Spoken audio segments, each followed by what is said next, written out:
أيوة أوكي، بس خليني أدخل أشوف الحين. عبير انتظر شوي شوف عبير.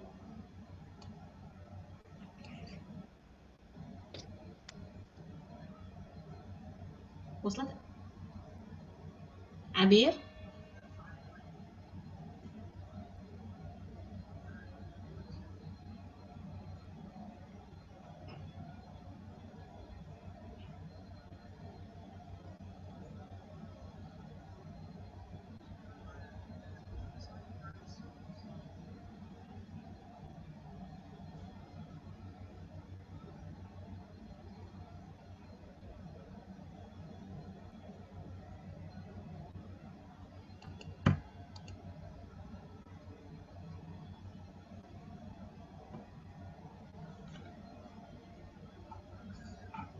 أهلا مساء.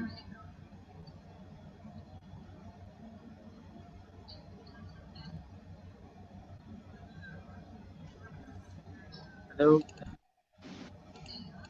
السلام عليكم.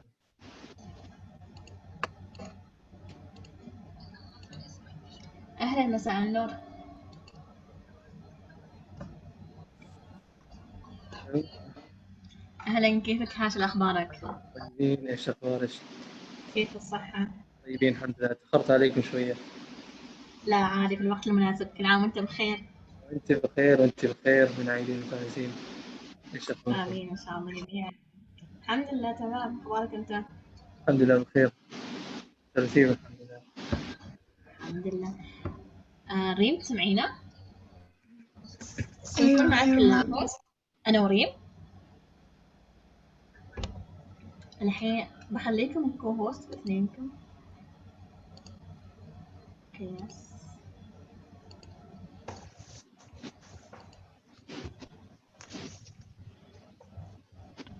كيف ريم، مستعدة؟ بتكون معك بعد أنوار. تمام مستعدة. أوكي. هاشل، هي أول شيء ريم بترحب فيك، بترحب بالموجودين، بعدين نبدأ إن شاء الله. زين، موضوع السلايدات اللي عندي كيف اسويها؟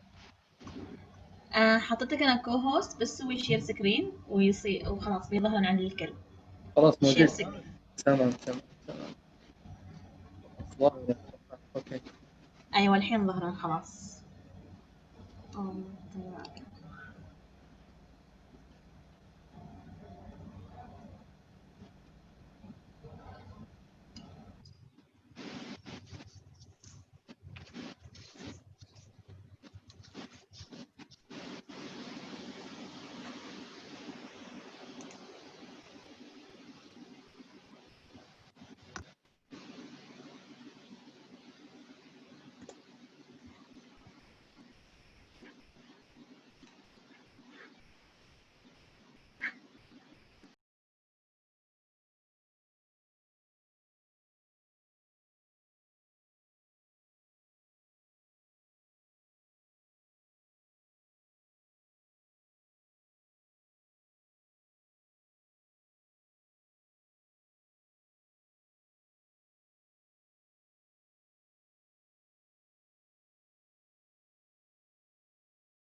أهلا روان، كيفك؟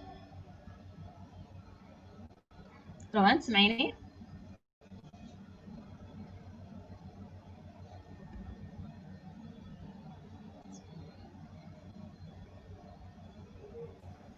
أيوة، أنتي جيهان؟ أيوة، أخبارك؟ الحمد لله تمام، كيفكم أنتو؟ الحمد لله زينين.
اوكي ريم.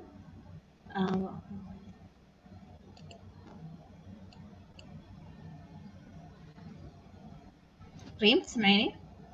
أيوة اوكي نبدأ. 4:30. تمام، أبدأ الحين يعني. ايوه.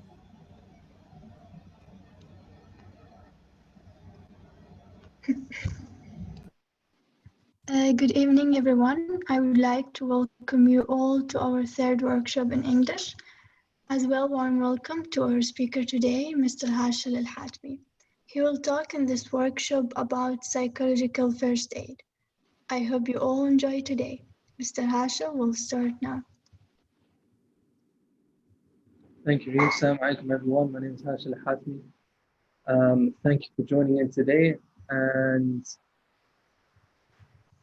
I work in the field of psychology at Royal Hospital. And inshallah, today I want to thank first and foremost the team, Youth of Psychology, Psychological Shabab, for organizing these amazing talks and for allowing me to speak regarding the topic psychological first aid. Just like health, an emergency first aid, you have a first aid toolkit in your homes, in your cars, or in the office. So anywhere you go, there is always an emergency toolkit for first aid. Even when you go to a hotel, it's always available everywhere you go. But there is another first aid which people cannot really see, people have not really realized, and that is the psychological or emotional first aid, which we will discuss. How do we deal, just like when you sort of scratch yourself or you get injured or you get a cut, if you have a first aid toolkit, you can do a quick emergency on yourself and you can recover yourself very quickly.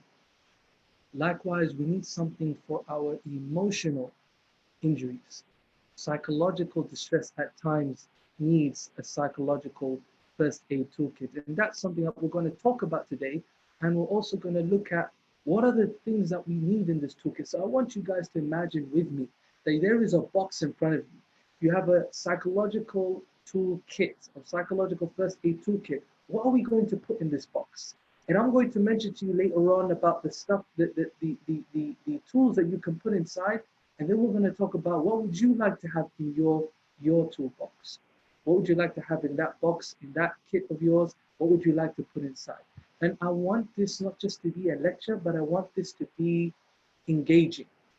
I want this to be engaging and interactive. So I will be asking maybe one question here too, but to hear from you guys. I want to hear your stories. I want to hear your perspective. Firstly, is my voice clear? Because I've been told sometimes that maybe it's not too clear. Can someone just let me know on the chat? It's clear, yeah? All right, wonderful. Absolutely wonderful. Excellent. All right. So we're going to jump ahead. So the content for today, I know it's a lot. We've got 2 hours, but within that time, I think it's important that before jumping into the topic of psychological first aid, I want to touch upon a couple of topics so that you can have a bit of understanding about mental health, youth mental health, what is normal and what is not normal, or what is known as abnormal. What is COVID-19 looking like for the mental health of the world, here in Oman and other parts of the world as well? What is this new study and a new disorder that was just found about 2 months ago, this year in June, a paper that was published in Germany in June 2020, something called Cyberchondria. We're going to look into that. It's a type of anxiety related to health. We'll look into that. We'll touch upon trauma anxiety, and then we'll go deep into the topic more about psychological first aid. What is emotional injuries during hard times? How do we build resilience? How do we build emotional strength? And then finally, we will look at what are we meant to see? What are we expecting to see when we open the toolkit? Just like you open the toolkit for any first aid toolkit, you know what to expect. Plasters and bandages and stitches and whatever. But here, what do we expect to have in a psychological first aid toolkit or a PFA toolkit? Let's have a look and let's enjoy. First of all, mental health. What is mental health? I want to touch upon these topics so that I can allow you guys, it's good that you guys learn a little bit today, find it insightful and a bit of learning, that mental health refers to the cognitive, which is the thinking process, the way we think, the way we think about something, the way our brain processes, the behavioral and emotional well-being. So it's the combination of these three things: cognitive, our thinking, our behavior, and our emotions, our feelings. It is about how people think, feel, and behave. That is mental health. People sometimes now they get confused. When the word or the term mental health is used, some people think it is a mental disorder. No, mental health doesn't mean mental disorder. Mental health is how you think, feel, and behave. Mental health can also affect your daily living, relationships, and your physical health. Conditions such as stress, depression, and anxiety can all affect mental health and disrupt a person's routine. So you have a routine every single day, you like to do something particular, or some stuff that you like to do on a daily basis. For example, you are a person that, let's say, likes to sort of exercise every single day, whether it be 15 minutes, 20 minutes to an hour, it doesn't matter. But you have a routine every day, maybe reading a book, maybe writing something, whatever the case may be. It could be even maybe some people like to go on PS4 and start playing a game on a daily basis. It doesn't matter. You have a routine. But when that routine is now being affected by your emotion, your thinking, and your behavior, that's when it becomes a concern. That is when it becomes a concern. Now let's look more into the youth mental health. What are we expecting? Because when we talk about mental health, you see different things along the lifespan. So like our biological development, that when a child is born as an infant, then a toddler, and then it starts to grow. Biologically, there are stages, things that you expect at certain ages. Just like in mental health, there are expectations to be seen during these times. So you're around what, 15 to 17 years, maybe, I don't know, one of you could be 18, but you're around that adolescent years. Things are starting to change for you, not only physiologically in terms of physical puberty, but there's also a mental puberty that you're experiencing.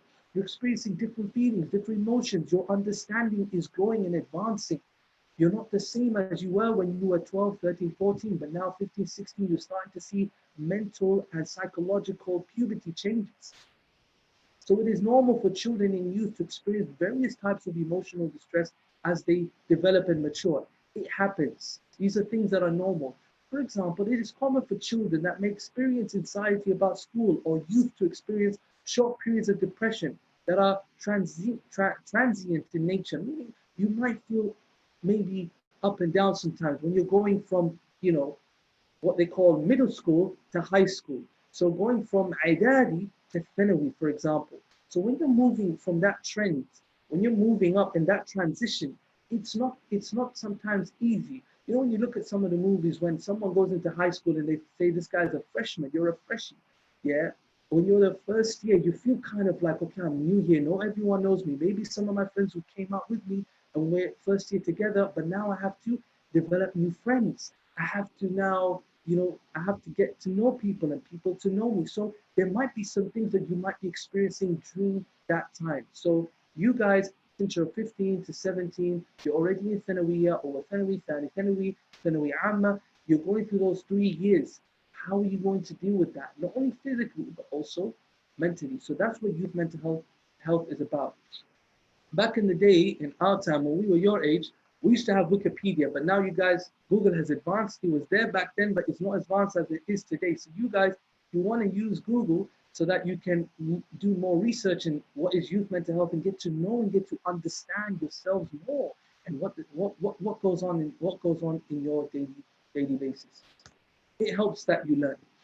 Youth mental health includes emotional well-being, psychological well-being, social well-being, and involves being able to do seven things. Number one, navigate successfully the complexities of life, meaning there's a lot of difficulties, peer pressure, who do I hang out with, who do I not hang out with, how do I deal with my parents, how do I deal with different types of people, how do I deal with my own self, how do I respect myself, how do I make myself more confident, how do I value myself, how do I motivate myself at a young age.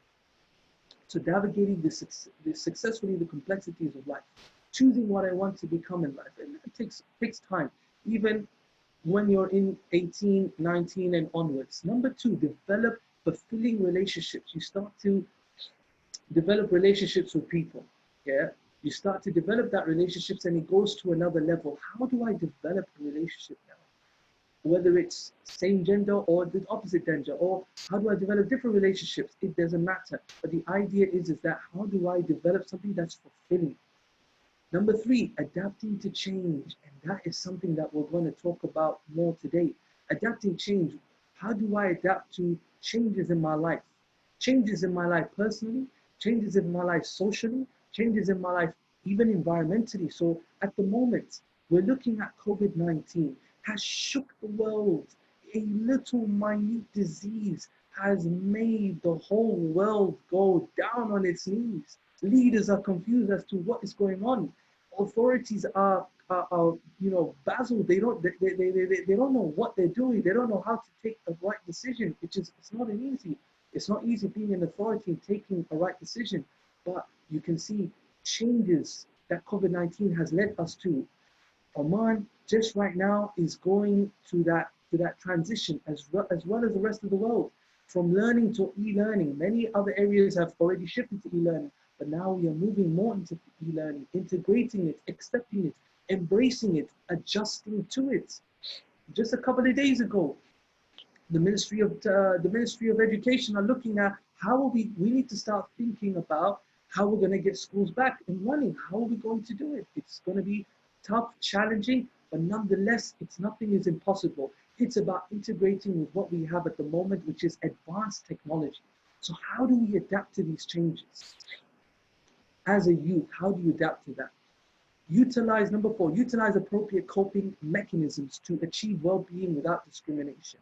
Number five, realize their potential. You want to know, what am I good at? What are my skills? What are my potential?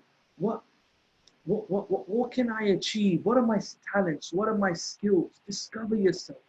You are discovering yourself, and don't worry, you don't have to discover yourself today. Take your time. You've got time to discover what you're about. What is your potential? What you can bring to the table, what you can bring to your family, to society, to the community, to the world at large. Remember, today, let me tell you something. The world is not just this country or this nation, but we're living in a global village. So first, look at what you can bring to your own community and your society and your nation, and then look at what you can bring to the world. Think globally. Have their needs met, and finally, develop the skills that help them navigate their different environments they inhabit. Meaning, how do I now navigate, or how do I adapt to a different environment? So I am preparing myself so that, a person who goes to the gym, or does any sort of physical exercise wants to be physically strong so that they can handle any challenge. How do we do that from an emotional perspective? That is something that we need to work on. I hope it's clear so far. Does anyone have any questions? Anyone's got any concerns, any flags, hands up or something? All right, then I think we're good.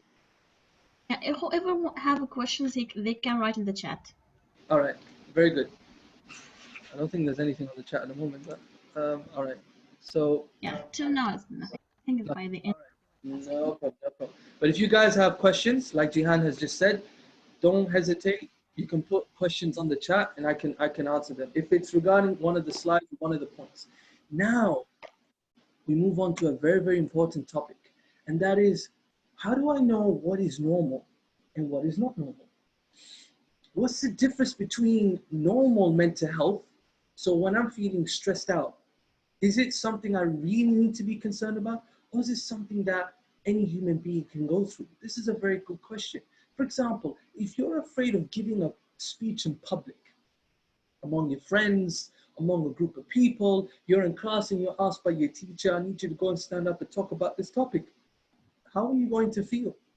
Does it mean you have a mental disorder or a run-of-the-mill case of nerves? Because you're feeling nervous, does that mean there's something wrong with you? Or when does shyness become a case of social phobia? So if I'm shy, does that mean there's something wrong with me? A mental disorder may be present when patterns or changes in thinking or feeling and behaving causes distress or disrupt a person's ability to function. There we go. There is the answer. if this stress that you have, let's talk about the shyness. This is shyness, this is social phobia. Shyness here means, look, I'm just a shy person. I just don't like to speak in public. I don't like to kind of like, I just don't like to speak in public. I don't like to ask questions. I don't like to be, seen out of the crowd or something like that, but it's not affecting me socially. So it's not affecting me personally. So my personal life, it's not affecting me. It's not something I'm thinking about all the time, all day long. It's just at certain occasions, that's just how I am, So I'm just a bit of a shy person, but it's not affecting me personally. It's not affecting me socially around my social gatherings. It's not affecting me even professionally. It's not affecting me as much. But when it is affecting me personally, I can't stop thinking about it. Number one, I'm seeing that it affects the way I am even among my family and among my society, among my friends, socially. And it is affecting me a lot at work because people now are teasing me, saying that I'm too shy. And it's not just that. I don't want to because I fear that I'm going to be at embarrassment. Now it's starting to affect my functioning. It's affecting my sleep. It's affecting my ability to cope. That is when it becomes a disorder. That's when it becomes a serious issue. It doesn't mean that this series is not serious, but this is serious. This one becomes more chronic or becomes more severe because it's starting to affect you personally, socially, environmentally, and professionally as well. Or in your case, as in academia, as you guys are still at school, it's affecting you at school. It's really affecting you. You can't stop thinking about it. It's affecting your thinking, your emotions, and your behavior. That's when it becomes a disorder. Whereas shyness, some people are shy. Once upon a time, I'm speaking to you now maybe with confidence. 10 years ago or 13 years ago, I used to be shy just to talk in front of a group of 5 people. It was difficult. I'd be shaking and I'd be like, but that's normal. But you can overcome it. You can overcome it. A mental health disorder may affect how well you maintain your personal and family relationships, as we said, your function. How are you functioning in social settings? So how are you in a social gathering? When you're going to your family's house, when you're going to your grandmother's house, your auntie's house, your uncle's house, or any of your relatives' house, when you go to the Belet, for example, and you're going to one of the houses of your relatives, here maybe, for example, maybe even if you're living in Muscat, for example, when you're going to the house, let's say, even of your neighbors, how are you in social gatherings? Is it affecting you or not affecting you? Look at how that is. Your performance at work or at school. And a mental disorder also affects your learning and the level expected for your age and your intelligence. And then finally, how do you participate in other important activities, such as your hobbies, your interests? Some people like to have a hobby, for example. Let's say they like swimming, or they like playing football, or they like playing volleyball, basketball. Some people like to go jogging. Some people like to go walking. But when they're, okay, now these are all exercises, but you can talk about different types of hobbies and interests. When, like I said, when your emotions, thinking and behavior is affecting your interests and your hobbies, meaning you actually have stopped everything for like over 3 weeks. That's when it becomes serious. What made you? Was it because you were too busy, or was it because you didn't feel like it anymore? That is something that we need to look at. So sometimes when you're feeling stressed out, it's not always because there's something wrong with you, but it is when it starts to affect your functionality in life, that's when it's becoming something serious. Here's an interesting one. What about culture and society? Cultural context and societal context. What happens when it becomes something that's cultural and something related to my culture and my society? Now remember, everywhere in the world, there is a global culture, that's one, that we all share, but we all have our specific culture and our specific society issues, okay? So we here in Oman, we, compared to the rest, we can relate among the GCC countries. But Oman, for example, because of the fact that we are multi-ethnicity, we have different backgrounds, we have different ethnicities. So you can find an Omani who is Omani but has a different background. You know, some people have a East African background, some people have a Baluchi background, some people have a kind of a Persian background, some people have a more Yemeni background, some people have different sort of backgrounds. You have those who are, you know, mixed with different parts of the world. So everyone has a little bit of a society. But let's say we have an Omani, a strict, concise society, that a culture that we all share.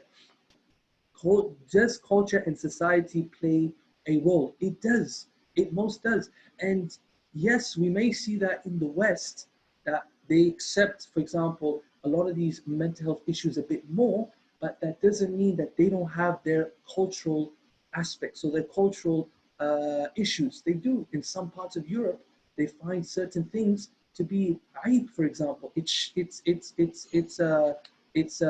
mean, aib in the English language is basically it's shamefulness. Shamefulness, yes. So some parts of Eastern Europe, for instance, maybe not much of the Western Europe, but Eastern Europe, they tend to find certain things that the Western Europe think that it's normal. In Eastern Europe, it's actually something that's considered shameful. They actually see this as a very shameful act, or a shameful way of thinking, or a shameful way of behaving. So they do have that. However, there is no standard measure across cultures. There's nothing that looks at or what is related to certain cultures. But what's amazing is that there actually is an area called cultural or multicultural counseling, where it is about understanding, when you're counseling someone, having an understanding of that person's culture. You don't have to know it in depth, but it actually helps if you understand that this person comes from a particular culture. So it's upon us to, as human beings, to try to not be judgmental upon, you know, to try not to be judgmental and, you know, respect other people's culture. All right, we are getting there. So, has COVID-19 affected people's mental health? I want to ask that question before I get to that slide. I don't want this to be a boring lecture. I want this to be engaging. I want to hear from you guys. I really benefit when I hear from people. So can you repeat the question? All right. Has COVID-19 affected the mental health of people, whether it be here in Oman or in the world in general? Of course, it affected. Wonderful. Anyone else? I want to hear from other people. Thank you, Jihan. Welcome. Anyone else? You can write it down.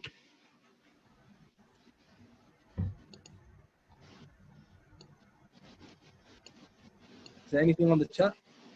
Still, I think they're still writing. Someone writing.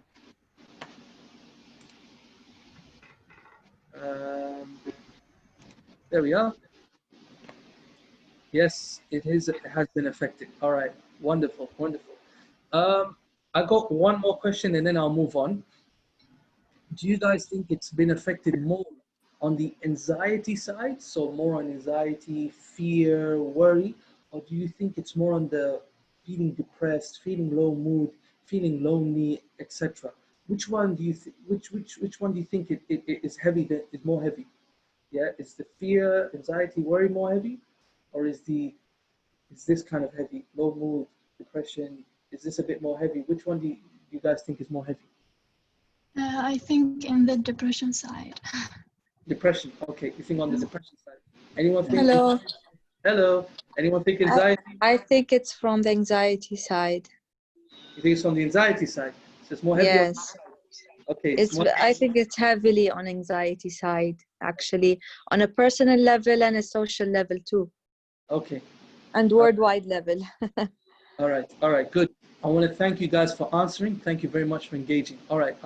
Those are excellent answers. All right. Very good. So definitely the answer to that question is that it's affected both sides. The thing is, we did a study. One of my colleagues was engaged in a study that was someone from the US had asked us to do a study here in Oman, a very, very quick one. We did it like within a month. And we found the mental health of healthcare workers, what they call in Arabic, kawadir al-tabbiyya or kawadir al-sahiyya, healthcare workers who were engaging, there are two. There are those engaging strictly in COVID patients, and then there are those who are engaging in other patients, So there are those with COVID and those who are not dealing with COVID patients. But what we found was levels of anxiety and stress were very high, but depression was there as well. It was there.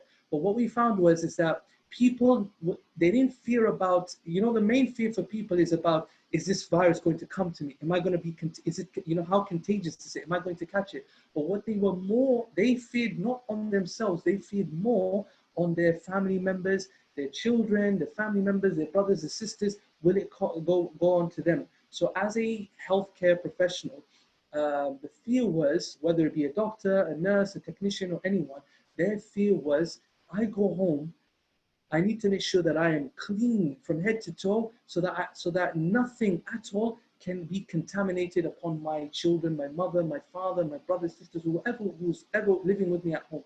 So this is one of the things we found. But yes, on both levels, they're both quite high. The WHO, they said regarding COVID-19, fear, worry, and stress are normal responses to perceived or real threats. And at times when we are faced with uncertainty or the unknown, because we don't know. Allahu a'lam mata hadhi khalas. We don't know, when is this going to end? Everyone's saying, oh, it might end some say, oh, it will end in the summer. We're going to enter autumn in a bit. Yeah, so it's still around us. We are seeing in some countries it's starting to reduce. So, but still, people cannot give a definite answer as to how long this is going to take. Then you have universities saying that they're going to start, some universities are starting next year, not this year. Then you have delays in scholarships. Then you have postponing in certain courses. Now, parts of the world, in the US, for example, they're saying that all international students, if your university is 100% online, do not come to US. Just do wherever you're from, study from there. That's literally what the US has said, because they want to minimize. In the UK, for example, most universities have said, we're going to do things half-half. Yeah, we're going to do things half-half. 50% you're going to attend, your other 50% you're going to do it online.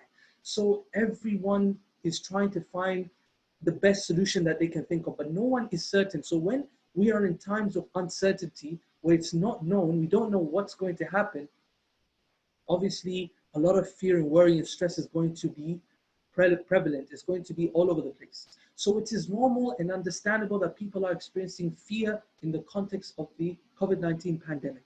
Now, fear and worry and stress, I don't know why I repeated that, but added to the fear of contracting the virus is like, there are significant changes. That's what we're seeing. We spoke about adapting to change. Now we're seeing significant changes in our lives. For some people, it's going like this. And for some people, it's going like this.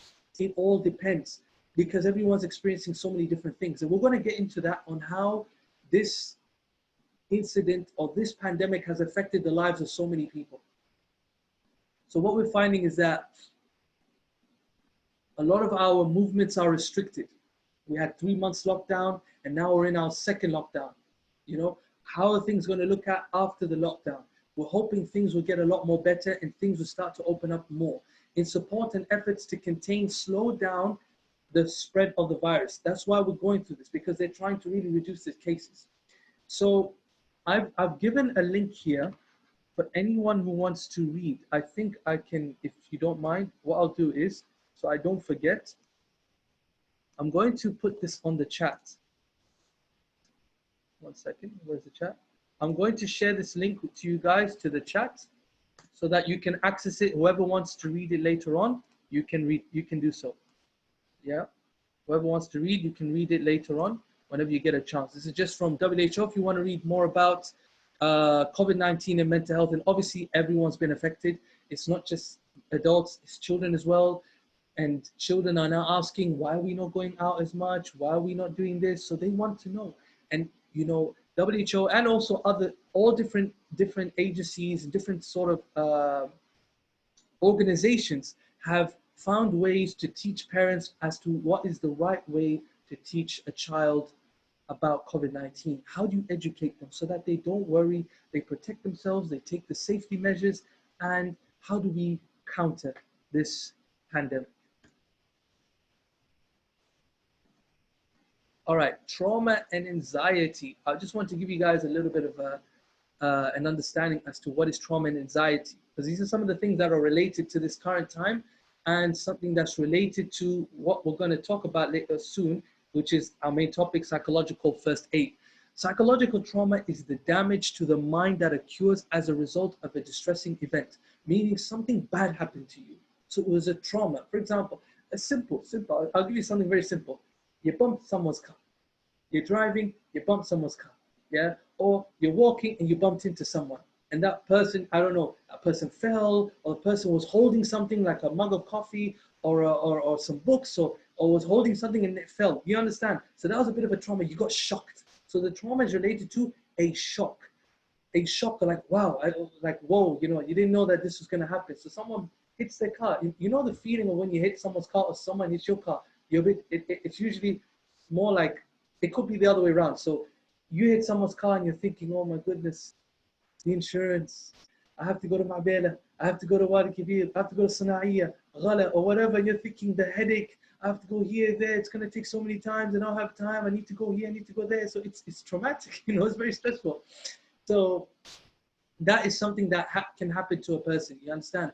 But when it's serious, it's when it really starts to affect your functionality. Remember, if it affects you, it's normal for a person who hits a car to get stressful. It's very, very normal. But if it starts to affect you later on, meaning that, you know, you're very careful on if you worry, it affects now it affects you when you're driving. You feel like you can't drive properly because of the incident that happened. That's when it becomes serious. So trauma is often a result of an overwhelming amount of stress that exceeds one's ability to cope or integrate the emotions involved with that experience. Meaning the emotions is too much. It's overwhelming. It's too much of a burden for you. Whereas some people, see a person, when it comes to a situation, you're either one of the three types. Either you can ignore it, in Arabic, tannish, or number three, it's it's affecting me, but I'm coping. I'm willing to cope with it. And then the third one is it's overwhelming. It's overburdening me. It's overwhelming me. So you're either one of those three types. If you're the person who can ignore it, who can let it slide, then that's very good. If you're a person who can cope with it, then that's very good and well done that you are able to cope with it. But number three, that's when it becomes serious. It's too much for you. It's overwhelming and it's overburdening. Anxiety is a feeling of unease, fear, worry. You always worry. You're not safe. Don't feel secure.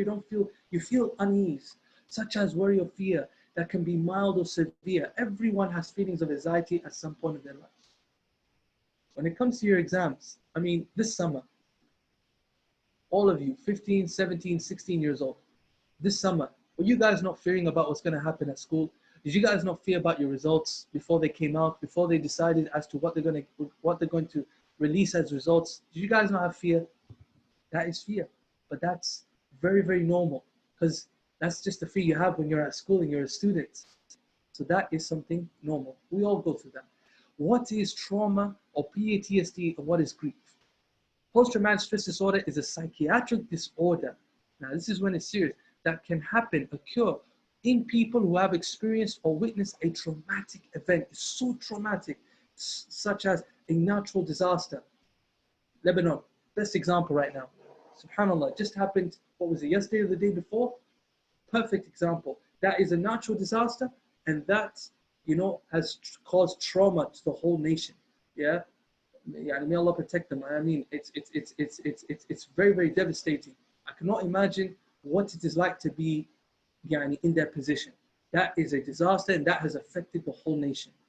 Among the other things that they have gone through, a serious accident, a terrorist attack, or a war or a combat. This is why one of the first times that if you look into the literature, when you read about PTSD, when they first found it, they looked at the American army when they were coming back from the Vietnam War. When they came back from the Vietnam War, all of them had nightmares. They couldn't sleep. Their behavior changed. Their thinking changed. Their emotions changed because of what they saw, the war and the combat, rape and other violent personal assaults. So that's more traumatic. It's more related to fear and anxiety. But grief, on the other hand, the response, which is a response to the loss of a loved one, someone or something that had passed away, something you loved and cherished, something you held dear to your heart, something to which a bond or affection was formed. It could be a person, or it could be something. It could be anything. A person may have grief sometimes when they've lost a job, for example, a job that they loved so much, or that they lost something, an item. They lost something that they really, really loved, for example. Say, for example, you had I don't know, a gift that someone had given you, whatever that gift may be, and you lost it. That person might feel a bit grieved. The person could feel a bit grieved, you know. It depends on how affected that person was to that thing. So it comes in levels. Like a person might feel down, or I lost it. Maybe 1 day or 2 days, he'll feel or she'll feel a bit down, but you know, they'll get over it. But other people, it could take them a bit more longer because it depends on the level of the affection that person had for it. It depends. All right, here we go. What is cyberchondria? What's this new study, this new disorder that Hashil's talking about? We don't understand this. You're gonna have to explain this to us, yeah? What is this chondria, cyber? Okay, we understand cyber, maybe about cyberspace. What's chondria all about? All right, now let me tell you something. There are different types of anxieties. From those anxieties, there is one particular type called health anxiety or illness anxiety. Anxiety related to health and illness.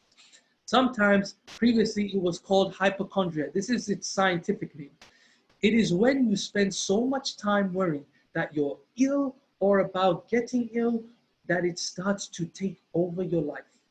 You're either worried that you are ill, you have an illness, or that you're getting ill, that you might have an illness, and it's taking over your life.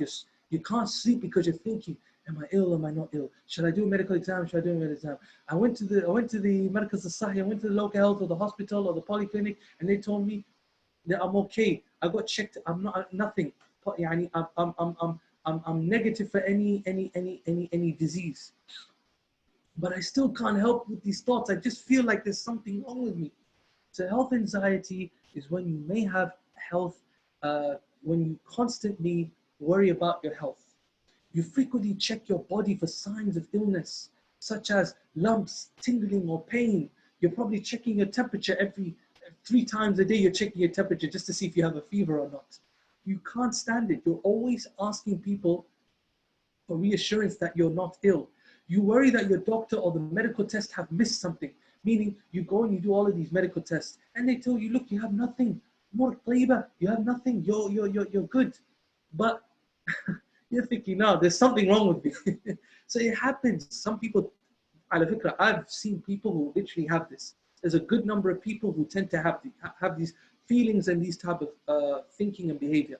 You obsessively look at health information on the internet or on the media, and you avoid anything to do with serious illnesses such as a medical TV program.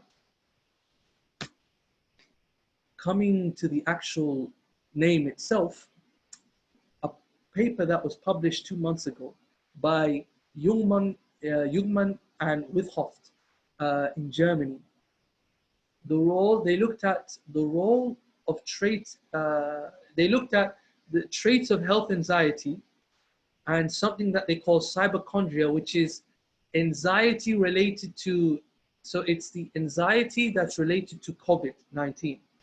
And why they call it cyber is because you're looking at cyberspace about this information. So, you know, you're looking at cyberspace because where's everything coming out about COVID? It's coming all on social media. It's coming all on the media. It's coming out online, websites, social media, Instagram, Twitter, LinkedIn, Snapchat, Facebook. I don't know, all the different, I forgot the other ones. It's coming out all on the media, social media, on the internet. So it's all coming out through cyberspace. So now they've linked it. So looking at social, back in the days about people looking at media, newspapers, and etc. But now it's about the online media or digital media. So that's where the cyber comes from. The chondria is the health anxiety, is the anxiety related to a health issue, related to an illness. So coming together, COVID-19 or your fear of having COVID-19, being positive for COVID-19, they called that cyberchondria. And what they did is that they took an online survey, conducted it in around 1,615 of the general German population. And what they found was that the participants in that study reported a significantly increasing virus anxiety in the recent months, which means that what they found was that the traits that they have for the fear and anxiety for COVID-19 was the same in any health anxiety. So this is the health anxiety which is already known. And they looked at this regarding COVID-19, the pandemic, coronavirus, and they found that they're very similar. The traits here and the traits here are very similar. And this is what they found, that they came up with this name, and they said that this still needs to be studied. It's not like it's considered, because they only did it in one population, a German population. We have the whole world that they need to test it on. So they said, okay, we need to research about this more. We need to find out more about this. All right, I have got a question for you guys. Do you feel or have the same thoughts?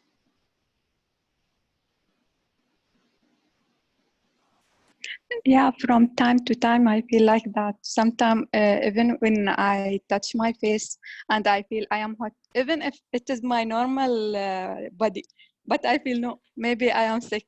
Sometimes we cough normally, but oh, it is Corona, like that. Our life, it changed now.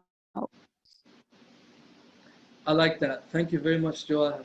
It really, it is something interesting that people, you know, you cough or anything you do now, everything's just related to Corona, So you worry. They told you not to touch your face. If I touch my face, don't touch your face. You have to wash yourself. So you feel like you might, fine, if I touch my body, is the same thing going to happen? That's very, very interesting. I like that answer. Does anyone else have an answer? Does anyone feel sometimes that they have these thoughts? Sometimes maybe one thought or two, health anxiety, cyberchondria, COVID-19. Anyone?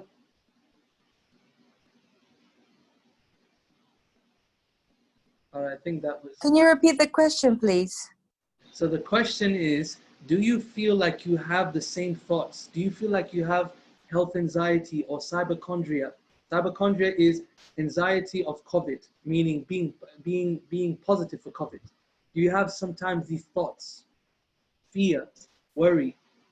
Of course, I guess we're all now, you know, exposed to cyber contact with everyone, and nowadays everyone's talking about this. So yes, at one point you might doubt yourself that you have it as well, and sometimes even the symptoms may come up, because sometimes people also over worry about it, and they might even have the symptoms and think that they are ill and that they have the COVID itself. At this point, people need to realize that things are not that way. Anxiety, they should be aware about anxiety and fear, and that also our mental health is really important as our physical health as well. I like that answer. I've got a question that I was wondering, for yourself and anyone else.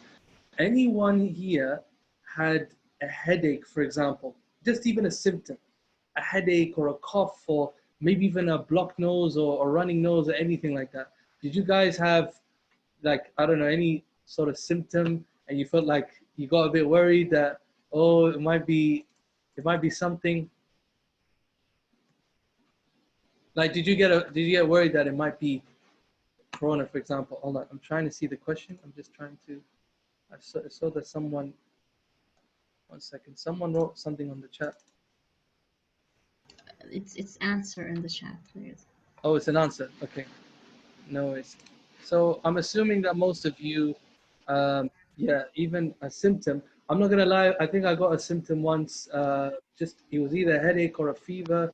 I felt a bit hot or feverish, and I think I got a bit worried. I was wondering, all right, does this mean I'm gonna get Corona? Because to be very, it's unfortunate that people, yes, symptoms can be there, but the thing is, especially when I got my, okay, wonderful. All right, so, you know, you might have a symptom, and what you're hearing from the media now, that it's like, if you've got at least 1 or 2, 3 symptoms, khalas, it's like you got it. It's as if you've got it by default, you have it. So I'll give you an example.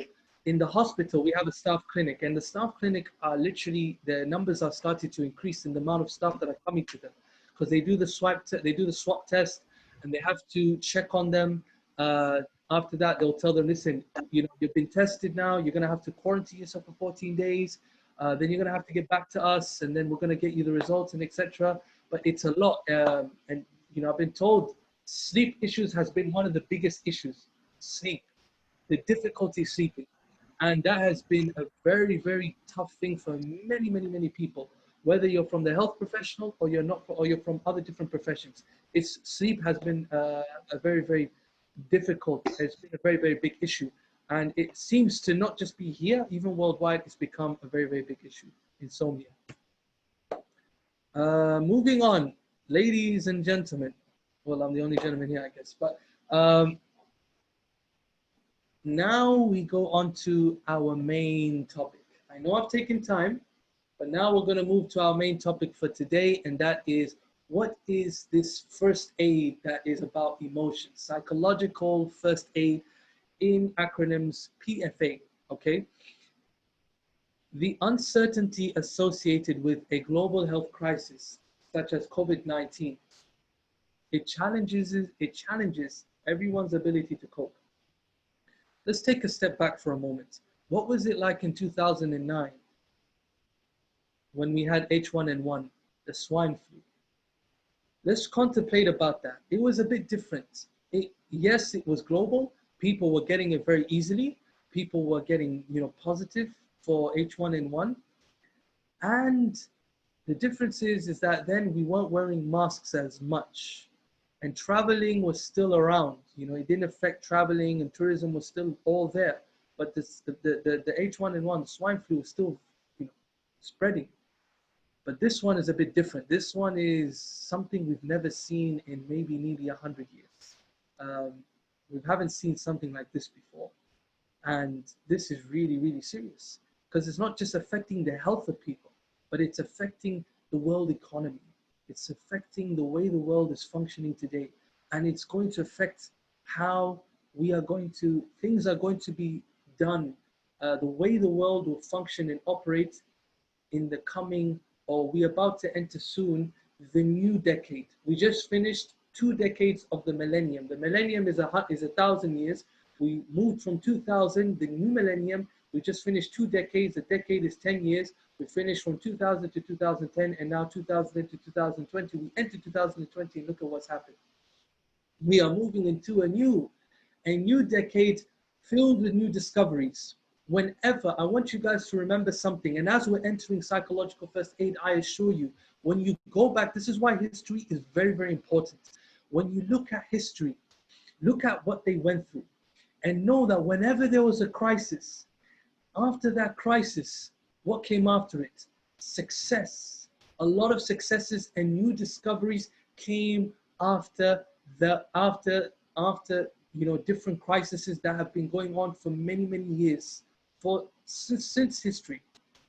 Look back into history and look at that. Always remember, it's like a butterfly effect. The caterpillar that now goes into cocoon, and it knows that it cannot turn into a butterfly except that it goes through a stage known as the transformational stage, which is the cocoon. And in that cocoon, it's stuck, it can't move, but it is in a phase of transformation, so that when the time arrives, that cocoon hatches and cracks, and then from a little tiny weak creature, it becomes into something extraordinary and so beautiful, and something even bigger than what it once was. So remember, there is a butterfly effect in all trials, in all tribulations, and in all difficult times and crises. So know this, that definitely after this pandemic, a lot of new discoveries will come, a lot of successes will come. Will you be from those successes? That is something that we would like to see, something we all want to see in ourselves. Will we be among the new discoveries? Will we be a part of those who will succeed after this pandemic? It is always possible. Never doubt yourself, and never underestimate yourself. Psychological first aid, what is it? It is a humane, supportive response to a fellow human being who is suffering and who may need support, mental, emotional support. Psychological first aid is an approach to helping people affected by an emergency, a disaster, or a traumatic event. You look at the different hurricanes, for example, in the US, Hurricane Katrina, there's so many different hurricanes, they got different names for them. But whenever there was a hurricane, people, they didn't know what to do. Their homes were destroyed. They had nowhere else to go. They had to think about moving to another city to find a friend or a family member just to stay with. So people in those disasters, they are in need of someone who can bring to them, provide for them psychological first aid. It includes basic principles of support and to promote recovery, natural recovery.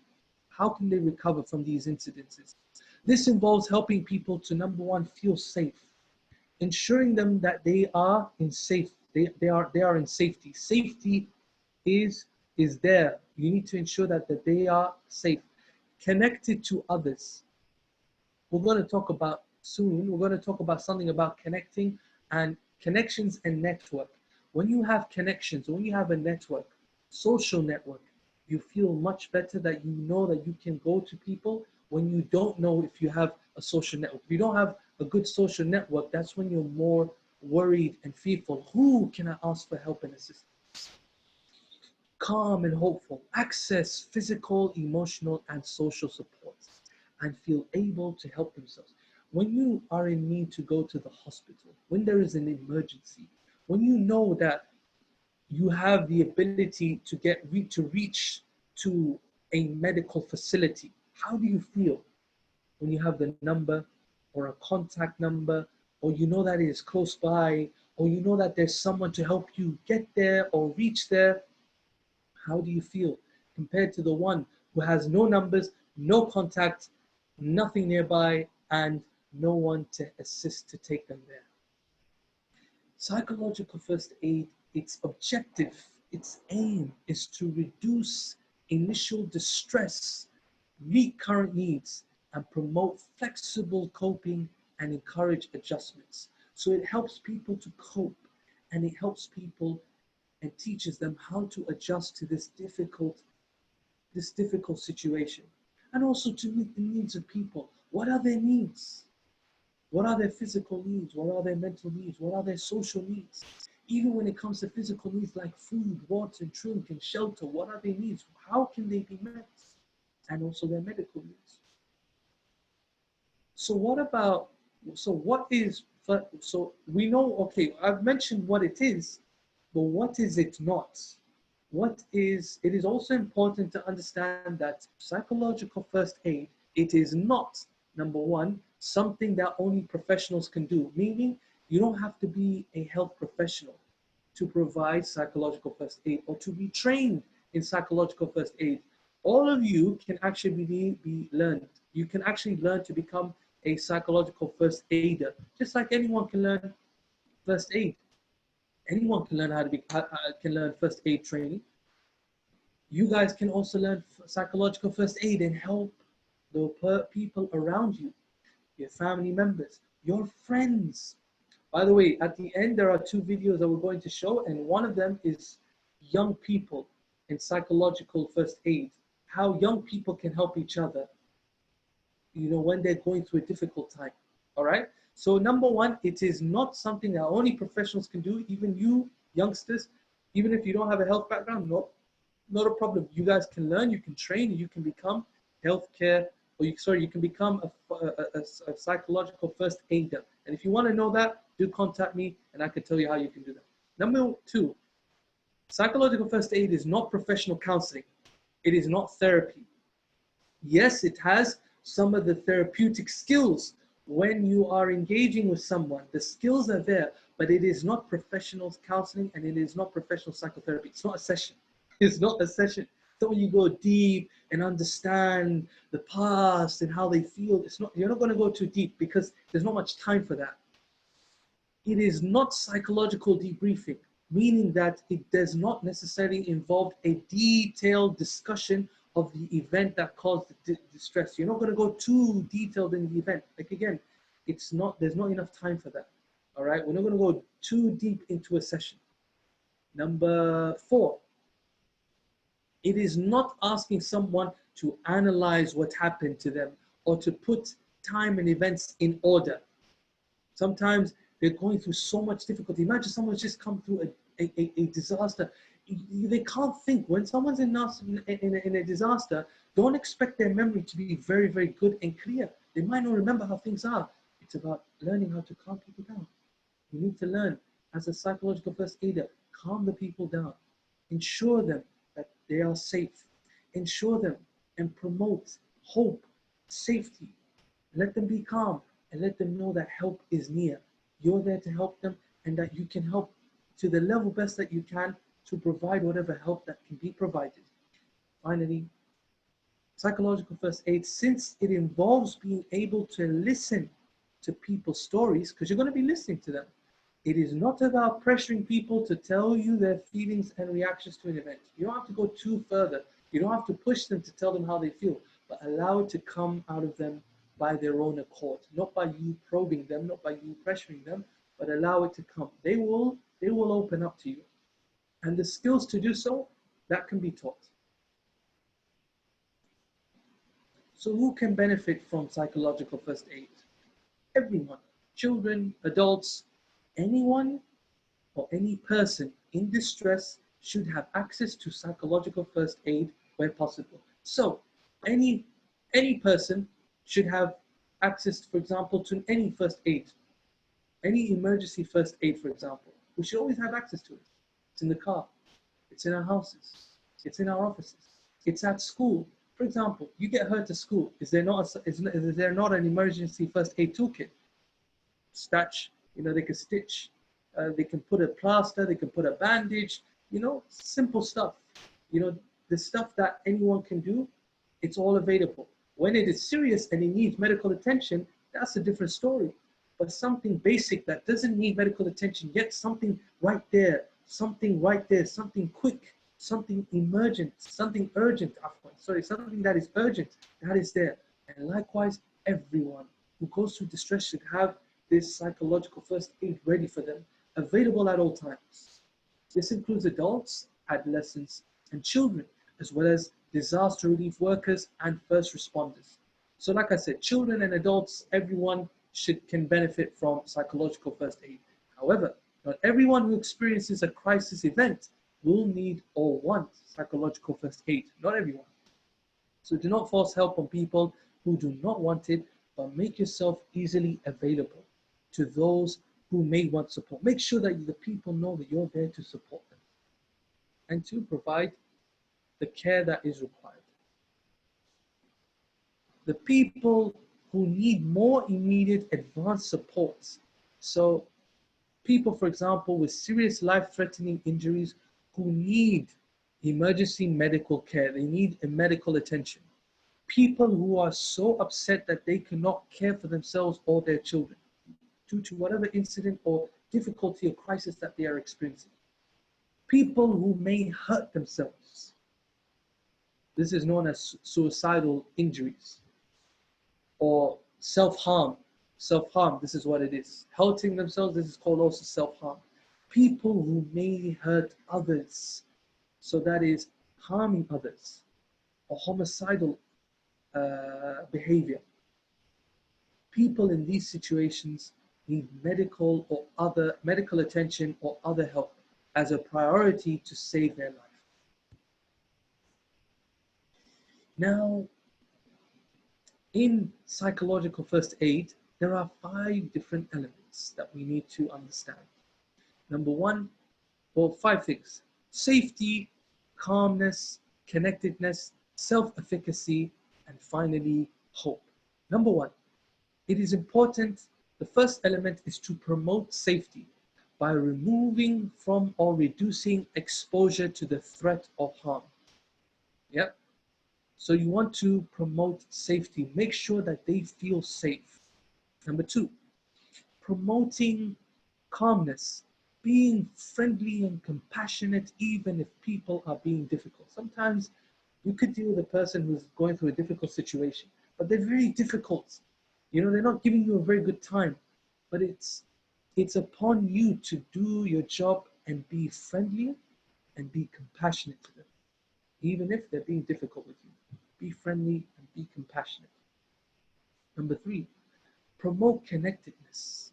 Help people contact friends and loved ones. For example, got a person, you're looking at them, you know, and this person's just gone through a distress, and you ask them, is there anyone you could contact, anyone you can call, anyone, friends, family, anyone of your loved ones?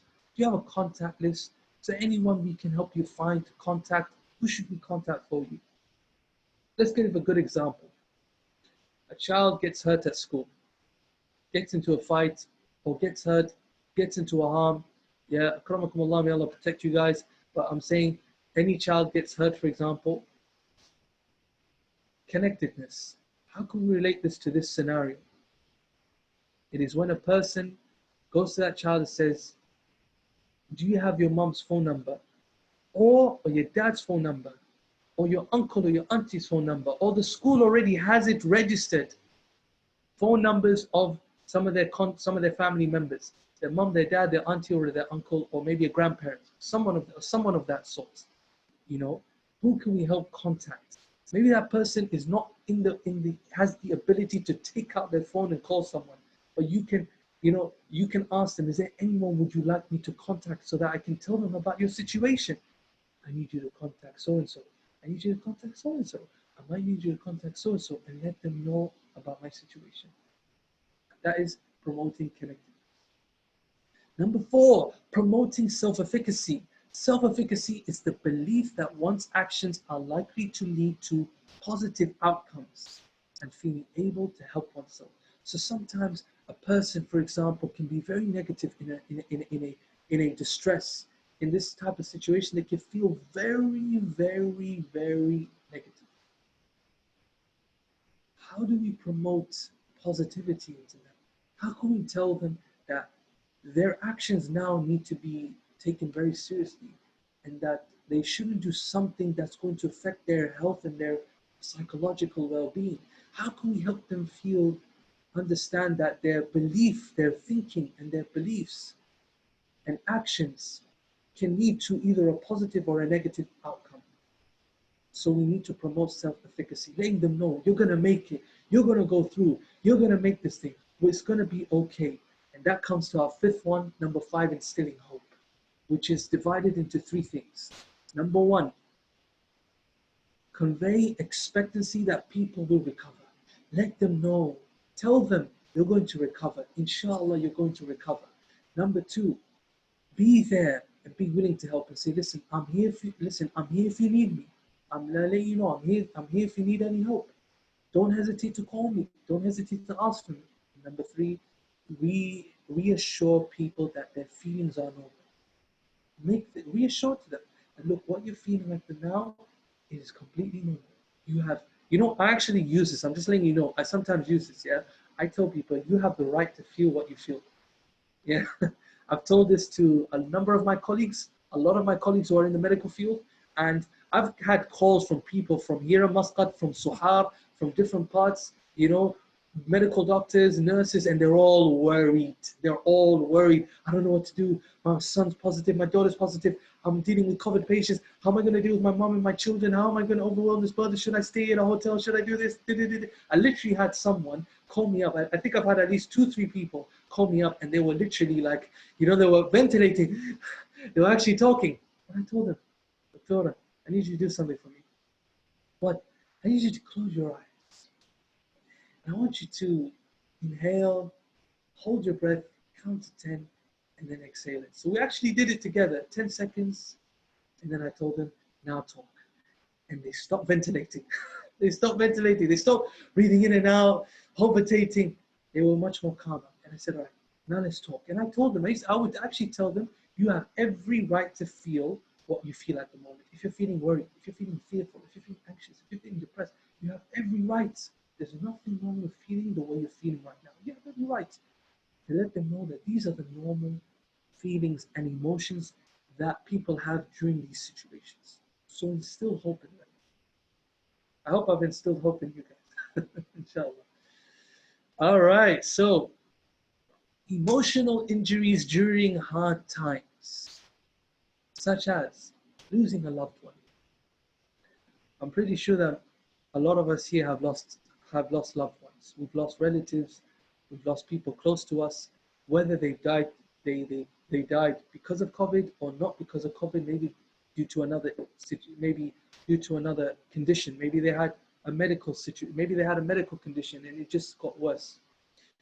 So I'm pretty sure that a lot of us here have lost loved ones, or we know of people who have lost loved ones, maybe from our neighbors or friends and family, and etc.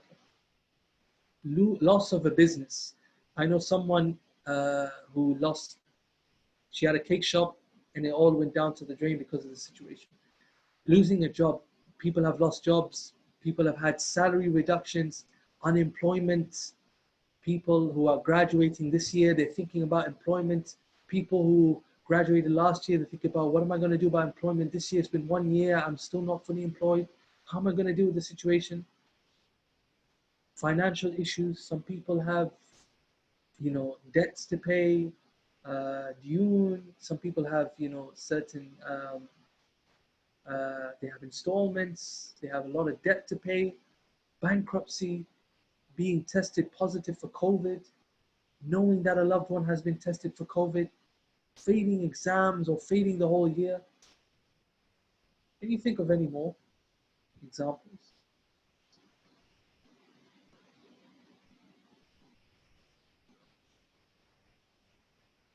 Anyone? Any more examples from your side?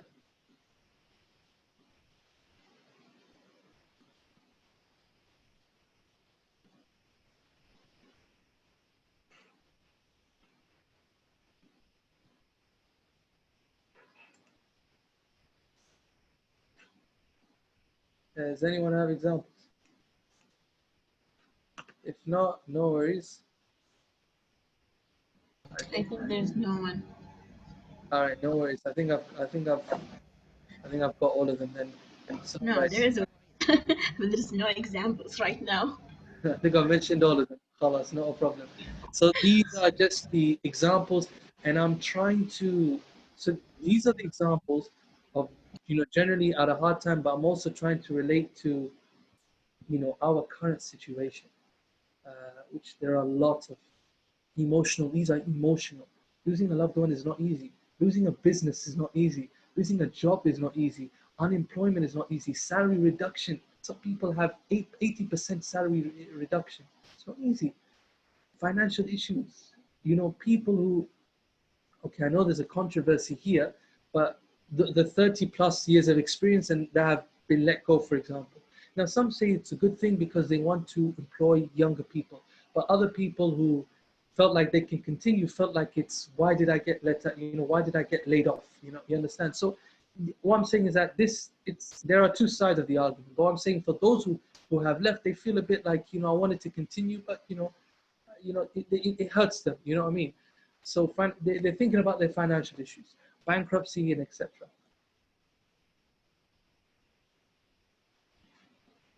Does anyone have any questions so far?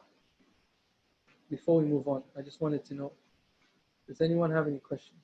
If not, If anyone has questions, they can open the mic and ask you, or they can write in the chat, and we can read them. Or maybe they will ask you in at the last. probably we'll keep it at the end. Yeah. All right. I've got a question to you guys. What is resilience? I mean, I'm going to answer it, but before we do, I'd like to ask you the question. What is resilience? Has anyone heard of resilience? If you have, share with me, what is resilience to you?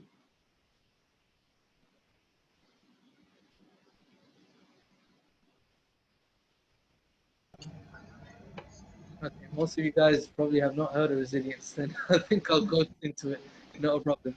All right, resilience is the capacity. One second, I see there's something in the chat. Okay, very good, Nihla. I think it is knowing how to deal with things. That's a very good answer, and I'm gonna get that's quite correct. I guess it's realizing your thoughts. Realizing, say that again. Realizing Your thoughts. your thoughts. Okay, realizing thoughts. Very good. Yeah. Very good. All right. All right, realizing your thoughts. That's part of it. That is part of it. That's very good. So realizing thoughts and knowing how to deal with things. Very, very good. Resilience is the capacity or the ability to recover quickly from difficulties and difficult situations or tough situations. One of the best examples, and I've said this quite a number of times in the last 8 weeks, because I've been doing different webinars and almost very similar. I've spoken about resilience a number of times. And one of the best examples I heard was that resilience is you're like a ball. You're like a ball, okay? If I were to take you, throw you on the ground, and you bounce back twice as high, it shows that you are very resilient. Meaning that if you're a person who's going to say, "Oh, I'm strong as a rock," well, if I throw a rock to the ground, is it going to come back up? No, it's not going to come back up. It's going to be on the floor. But the ball, because of its lightness, it's light in terms of its weight of problems. You understand? Or its weight of emotions. Therefore, if I were to throw it in the ground, if I were to throw it, depending on how rough I throw it, so depending on the level of how rough I throw it, will also depend on how high it will bounce back. Does that make sense? So you're being thrown to the ground, and it's your ability to come back up. Are you going to remain on the ground like the rock? Or how quick are you going to come back, stand up, and face those difficulties? So being resilient doesn't mean that a person will not experience difficulty or distress. Everyone is going to experience difficulty and distress. Everyone is going to be touched with distress. You have to. That's how every human being is going to be. Every human being has to be touched with distress. But it depends on your ability, your emotional ability to come back up and continue. This is not about physical strength. We're not talking about physical strength. A person who is physically strong, if he were to be pushed, he might not even fall. He might be standing straight. He or she might be standing straight to say, I'm not going to fall. Or if I do fall, I'm going to come back right up physically. But here we're talking about psychologically and emotionally. How willing are you? How strong are you emotionally able to come back up and face and deal with your difficulties? The American Psychological Association, the APA, in 2012, they made a statement and they defined resilience. They gave an example. They said, imagine you're going to take a raft trip down the river. A raft is basically, when you have a raft is like kind of like a wooden, it could be like a wooden, sort of like a wooden platform, like a wooden surface, and you're standing on it and you're on the river like this. Kind of like, I don't know if you guys know, not kayaking, but there's a surfboard that you stand on. I don't know if you guys have seen it. There's like a surfboard you stand on and you're just kind of like going around and you're actually standing on it. Yeah. So you're paddling on that surfboard, but you're standing on it. So raft is something similar, quite similar. So you imagine you're taking a raft trip down the river. You're on the river and you're standing and you're going down the river. Along with slow water and shallows, your map shows you that you will encounter unavoidable rapids and turns, meaning you're going to go through some waves are going to come in, through your trip down the river. There's going to be some waves, you're going to go down. You might even going through some light shallows or some light waterfalls or a big waterfall is going to come, and you're going to go through those, those quick waters, and you're hitting the rocks. Your map is telling you you're going to encounter that. How would you make sure you can safely cross the rough waters and handle any unexpected problems that come from the challenge? How would you make sure that you can safely cross it? So if you know that you're going to encounter a waterfall, on that journey, how are you going to deal with that emotionally? How are you going to deal? How are you going to prepare yourself? So that is the example they've given as to what is resilience, but that's from an emotional side. All right. How do we build resilience? There are a number of ways that I've just mentioned here. 1 second. Resilience, emotional strength. Okay. So number one, building connections. Now, I'm going to benefit you guys with something, okay? Connections and network are very, very important. What do they mean? It means the people you know. You have personal networking, then you have social networking, then you have professional networking. Here we are talking about professional, we're talking about social networking. And your social networking are the people around you. Your mom, your dad, your brothers and sisters, your children, your wife. Well, this is when you get older, you guys are young. But anyway, your your friends, family, relatives, and those are other people around you, around those, as the circle gets bigger, those around you, family, friends, relatives, distant relatives, and etc., etc., etc.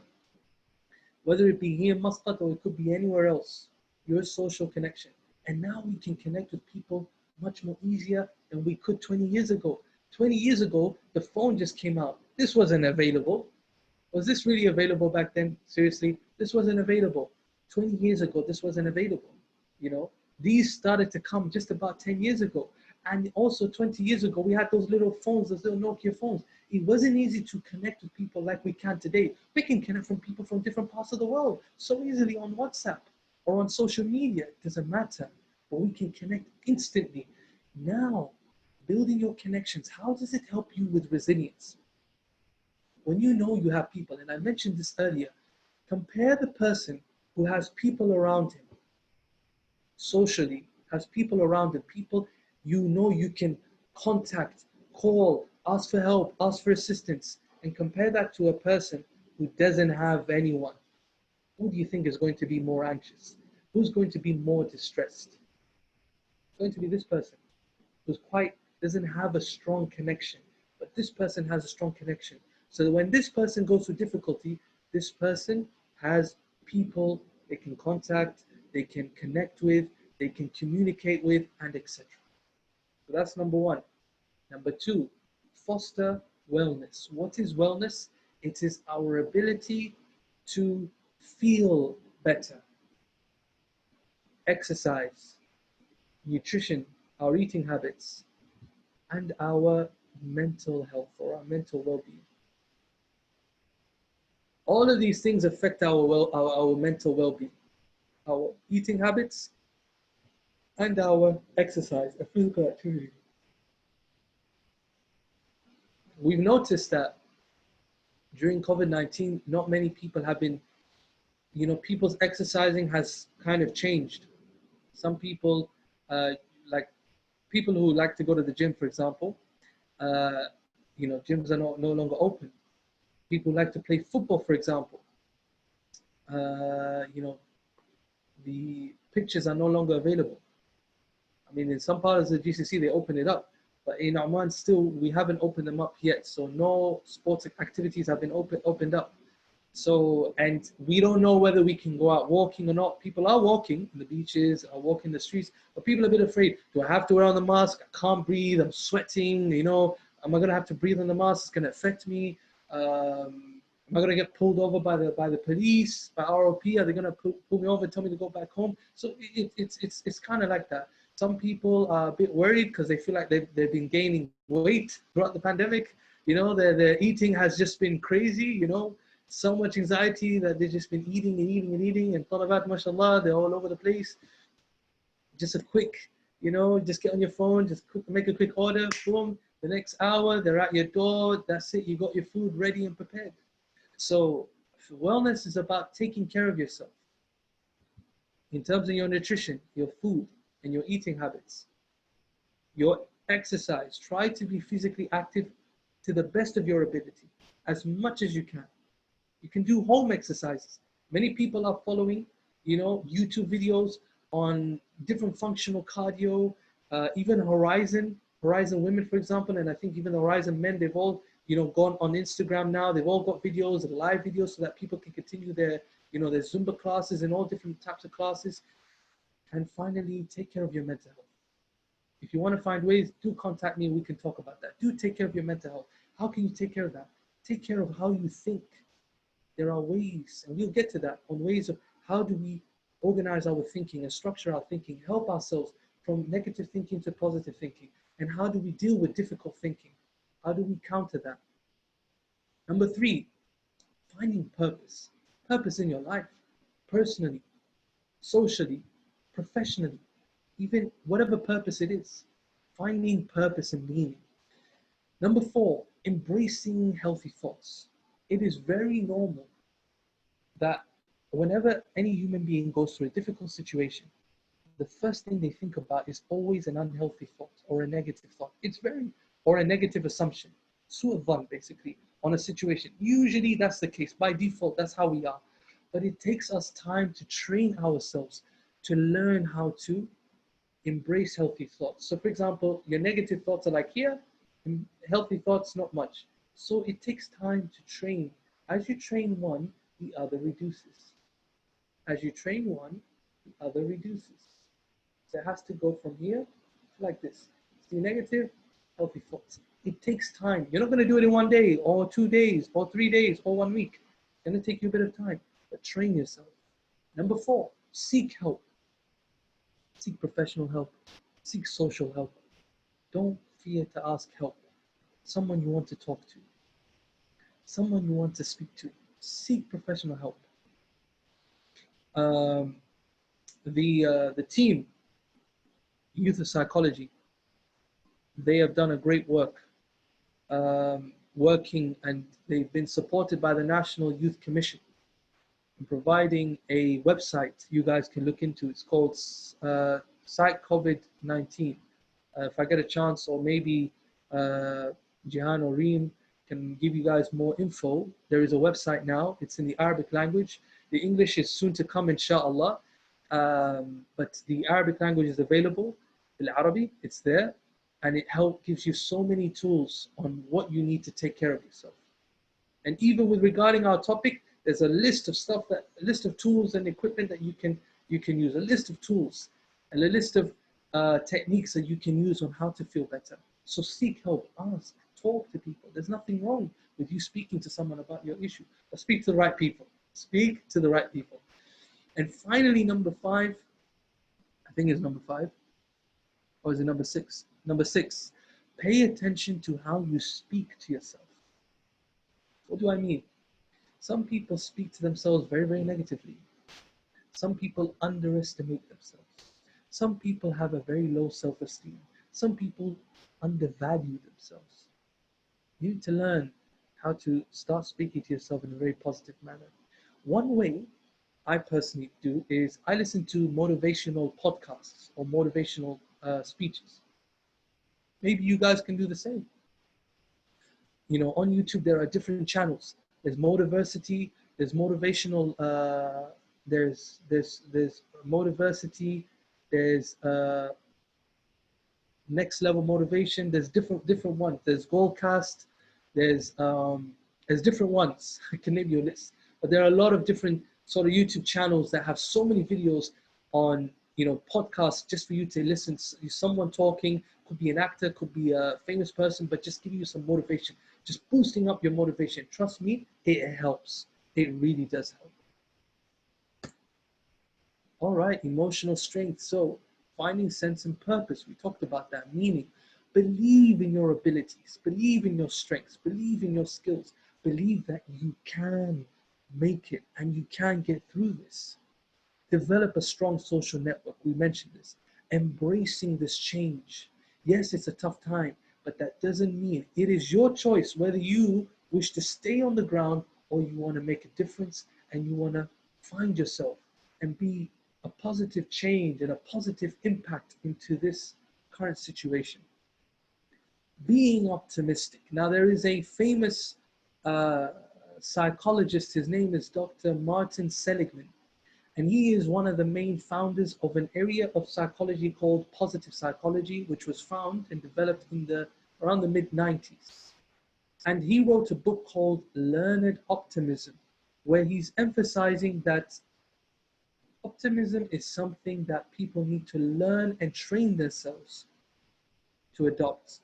You need to learn and train yourself to become more optimistic. You can't be optimistic just like that, because by default, as I said, when we are in a difficult situation, or any situation, but mainly in a difficult situation, we're always negative about it.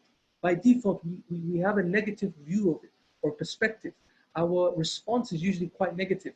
But the one who can respond in a positive way, the one who can be optimistic, is the one who has trained him or herself. And you can train yourself.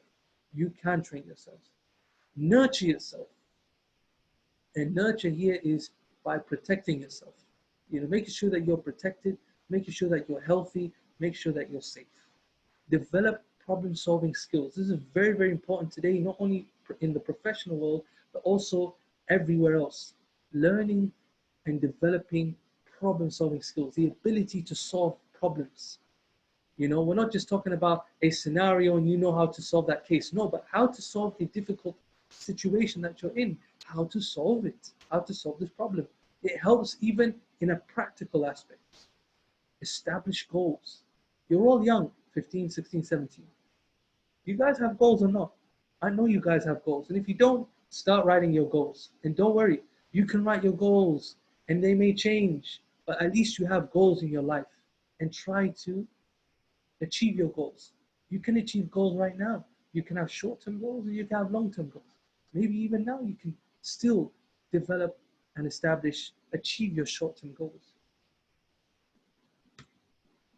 Okay, so we're gonna go into we're almost done, by the way. I hope we're on time, we're on schedule. You have a lot of time. Okay, I was worried that I was taking too long. We're gonna go into the positive psychological, we're gonna go into the psychological first aid toolkit. Who here can imagine what would you expect to be in this toolkit? You can either say it or you can write it down. It's all up to you. But let's imagine now. I want you to imagine. Imagining is such a good thing. Trust me, it's an amazing skill. Imagining now that we have a box. And I'm about to open up this box. What am I expecting to see in this box? This is not an emergency first aid. This is a psychological first aid toolkit. What happens when I open this box? What am I expected to see? So I'm a bit of an actor, so I don't know. I just like to pretend or imagine.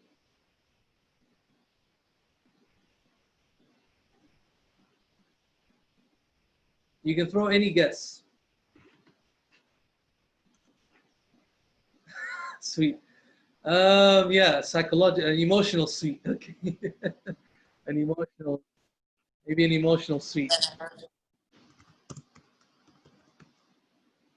Maybe an emotional suite. All right.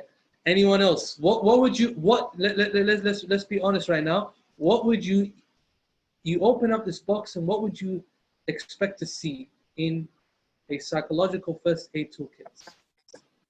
I guess it's books. Books. Okay, that's one. Yeah. Okay, books And is one. yoga mat. A yoga mat. A yoga mat. Very good. Very good. Yeah. All right. Let's write this down. So, books, yoga mats. Anyone else? I know you guys have stuff. A stress ball. Very good. A stress ball. That's very, very good. Okay. Who else? I know you guys have more. So we said books about stress, anxiety, about psychology, a stress ball, a mat, musical equipment for my favorite artist. Yeah, that's possible. All right. So what else? What else are you guys expecting? Papers and pen. Papers and pen. All right. So maybe journaling or arts, drawing. Okay, very good, very good. A coloring book. Very good. Oh, hold on. Sorry, I don't know why I clicked on that. It should be to everyone. Coloring book. Something that smells good like a candle or an essential oil. Okay, aromatherapy. Very good, very good. Let's give two more examples. Just two more examples, or one more example.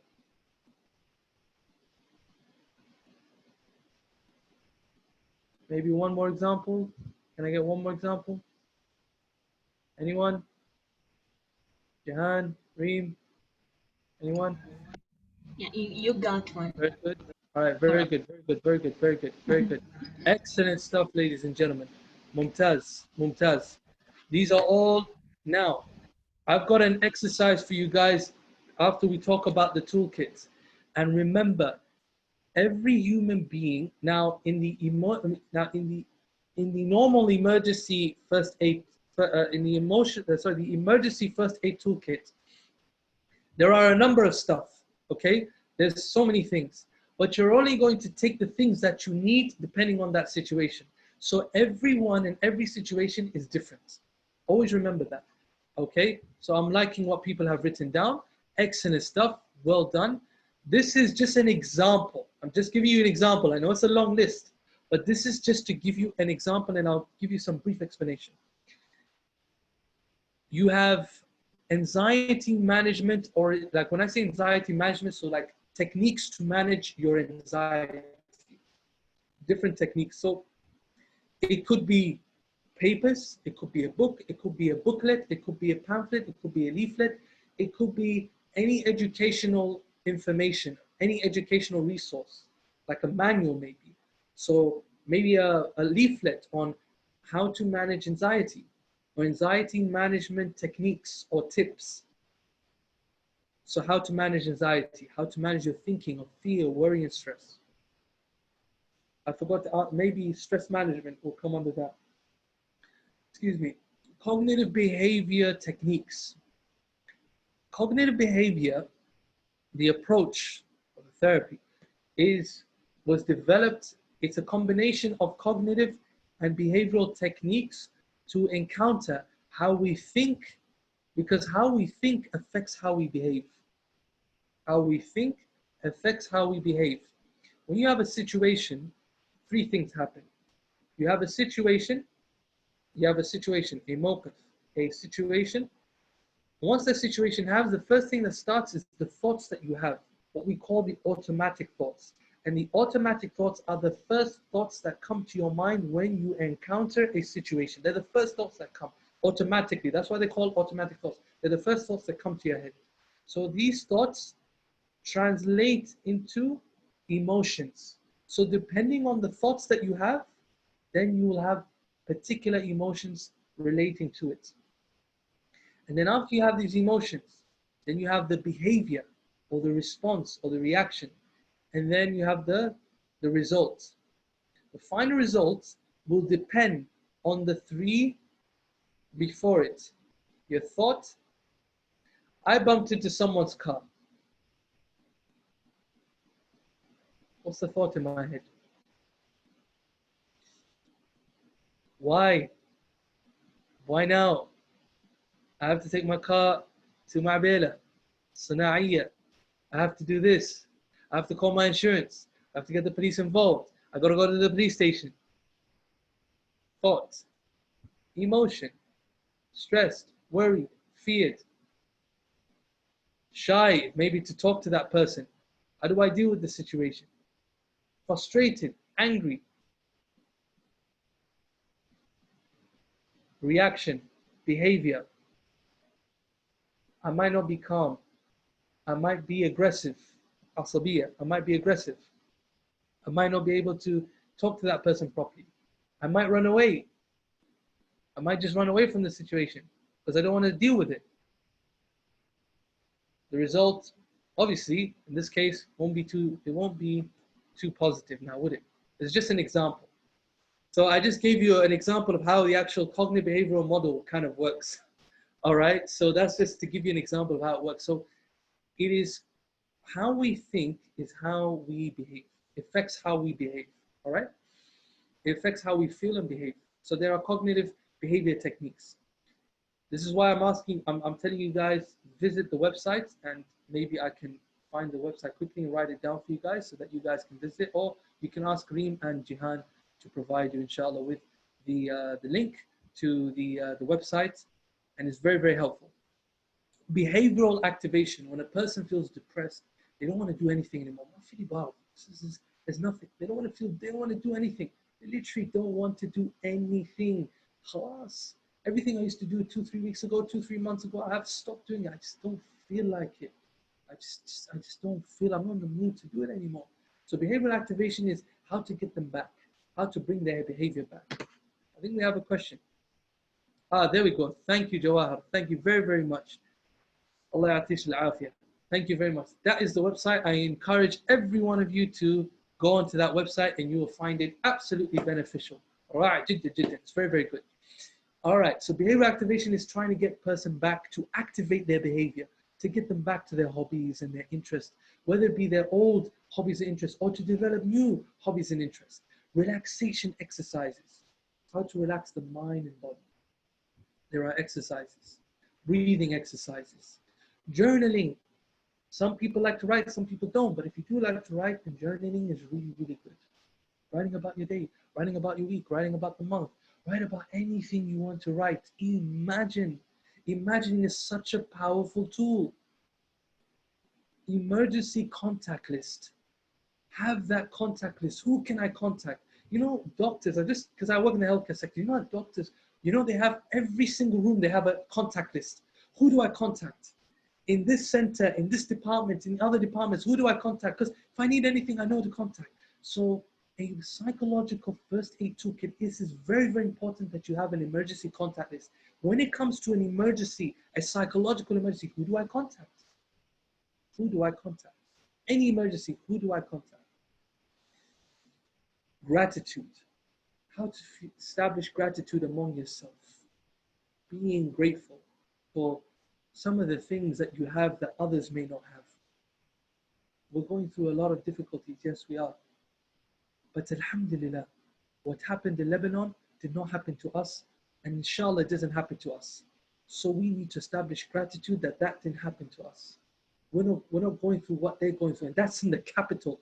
That's not in a city or a rural area. That's in Beirut. That's in the Asima, the capital of the country.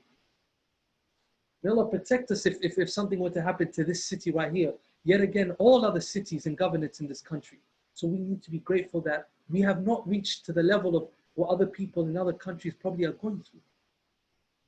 Positive psychology exercises. Very, very important. Read about it.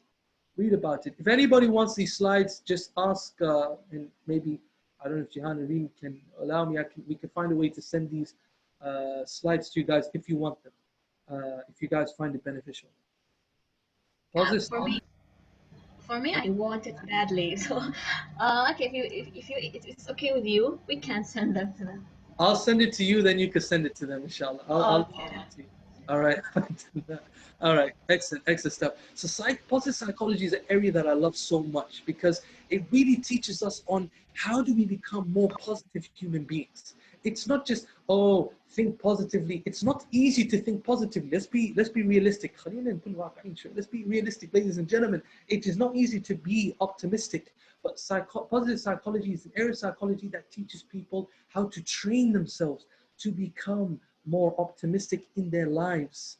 And it's applied everywhere. It's applied clinically. It's applied in the professional world. It's applied in the education sector, in the education settings, like even in schools and in colleges and universities, how to promote positive education, positive learning, and etc. How to do things in a positive manner, you know? So anyway, a lot of things have been taken and there's a lot of benefit from positive psychology. Exercise and fitness. So maybe there are leaflets or papers that remind you about the importance of exercise and being fit so that your psychology, your emotional well-being is being fit. So learning how to be emotionally fit. So you could be physically fit, but being emotionally fit is also being emotionally strong. Laughter. Now, this has become a big area nowadays. A lot of people there's something called laughter therapy or laughter yoga, something like that, where it's teaching you how to kind of get into a mood of laughing. So for me, laughter is like, I like to watch comedy sometimes. Yeah? I like to watch short clips of comedies. When I'm stressful, sometimes a little short clip of comedy really makes, when you laugh about something, comedy helps, just takes your mind off of stress sometimes. Whatever comedy it may be, yeah? It just takes your mind off of stress. It kind of does help. Self-compassion. You could be compassionate towards others, but are you compassionate about yourself? That's a good question. Motivation, mindfulness. Mindfulness is not just relaxation of the body, but it's relaxation of the mind. And it helps you, as you're relaxing the mind, how to think and how to, most importantly, how to focus and embrace. You're running away from all these anxieties, but how do you embrace them and befriend them? These are techniques that you can learn and you can benefit from the website. Finally, thinking styles. Finally, thinking styles. There are so many different thinking styles, both positive and negative. And from the negative, we have something called cognitive distortions, meaning negative ways of thinking, types of thinking, like all or nothing thinking. It's either going to happen or it's not going to happen. Black and white type of thinking, all or nothing. Or it's a catastrophe. If I don't pass the Nawiya, it's all over. I'm not going into college. It's all over. My life's over. Everything's over, etc. So it's important that we learn how to develop positive or healthy thinking styles. Now, here's my question to all of you.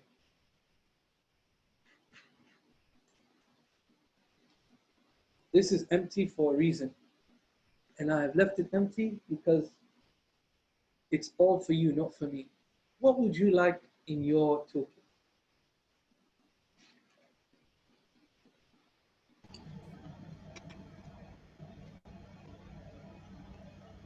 We're actually almost done.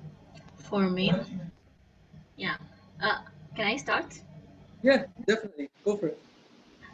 For me, watching movies, listening to music. Someone is written here, grounding. So Good, good. I like it. I like it. Let people engage. Let he, people engage. Go for it. Write whatever you want to write. Yeah, Afwan Jihan, can you say that again, please? yeah, already I said it already. Oh, grounding. Oh, Grounding, actually. Wow. all right. Good, good. Anything else?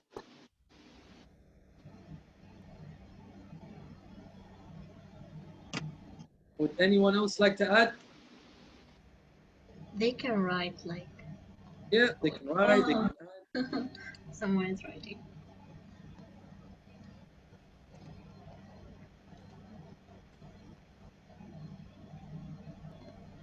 All right. Grounding activity, writing, reading. Has anyone written? I don't know, on the chat or anything.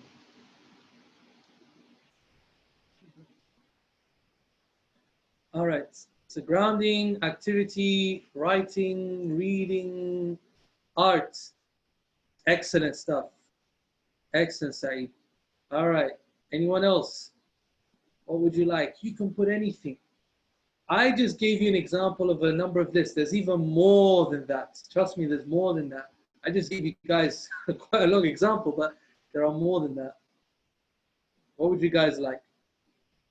I know you guys like a lot. Yeah? Wonderful.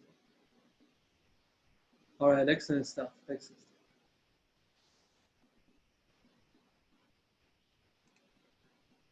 Here is an interesting question. Oh, hold on, did someone write something? Wait. Someone write, as if someone wrote something. Drafting.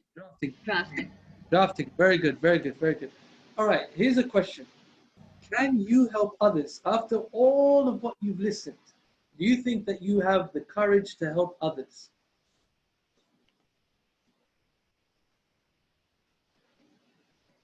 Do you think you can help others? People in your class, people your age, your cousins, your friends? Of course, we can help. Anyone else? Very good, Jihan. Thank you.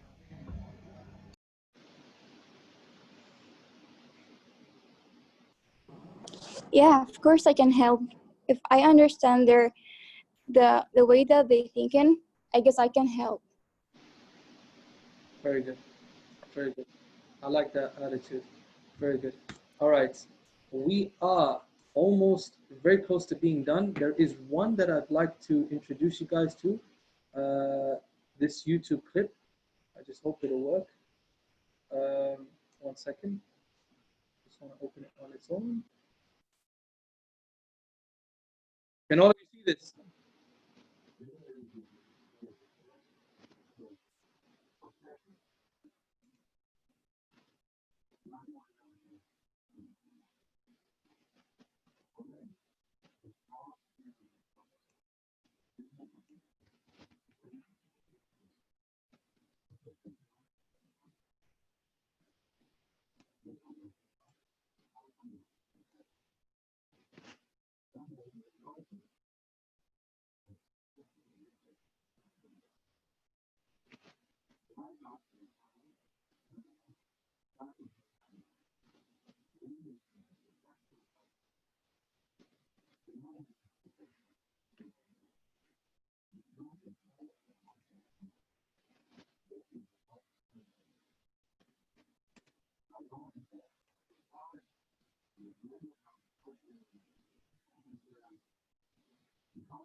Excuse me, Hashil, are you playing a video? Yeah, can people see it? Hello? No, you have to make share screen for the YouTube. Oh, sorry about that. No, you have to make share screen for. No worries, no worries, no worries. Hold on, I'll do a new share. I literally thought there was. Sorry, I really, really apologize. One second, one second. Where is it? Okay, I think it's on this one. All right, can everyone see this? Still no. Yeah, now. Yeah, now we can see. You can see it? All right. So, a 3-minute video. Okay.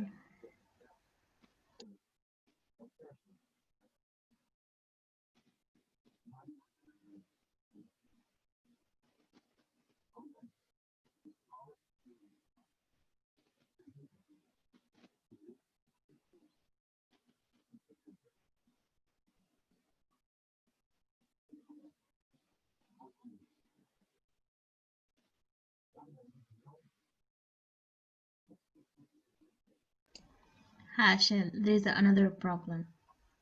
The voice.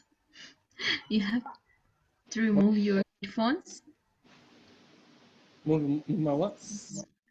The headphones so we can hear the voice. I have to move the headphones. Yeah. Oh, you have to, I have to remove it. Yes. All right, so give me 1 second. All right, I think, can you hear it now?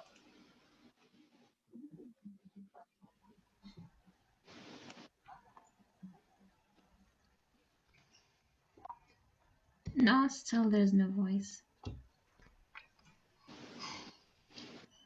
you hear it now? No. You can't hear it. No. Did you remove the headphone? Yeah, I removed the headphone.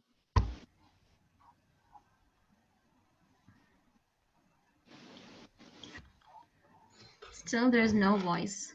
Hold on a minute.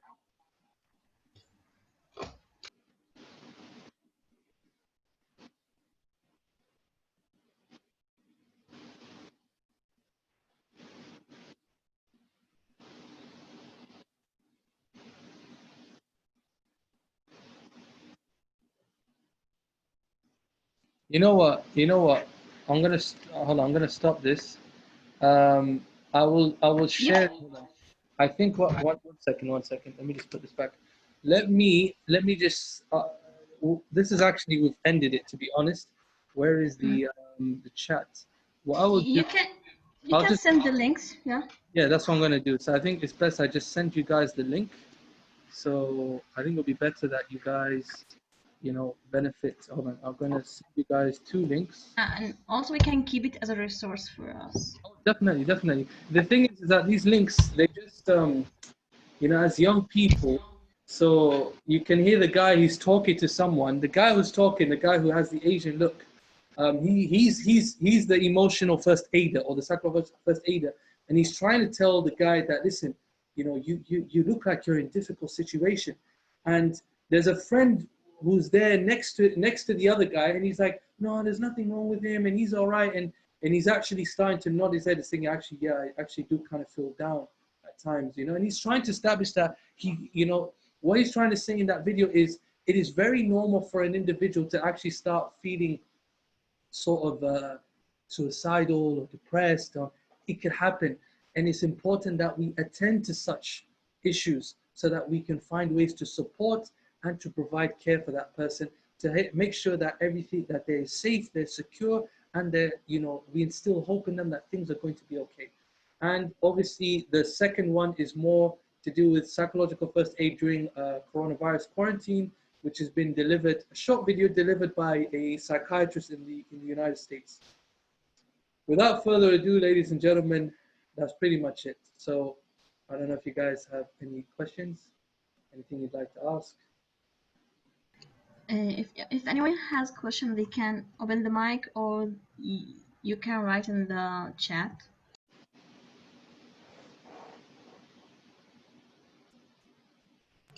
Nahla, she said, thank you so much. Excellent. I can see, yeah, I can see people writing a lot in the chat.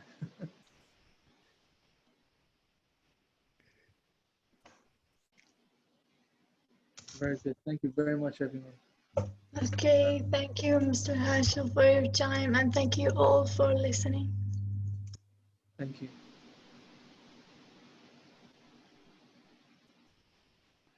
Thank you, Mr. Hashil, for this wonderful workshop. Thank you. You're welcome. And the PowerPoint you will give me, you will send it to me later?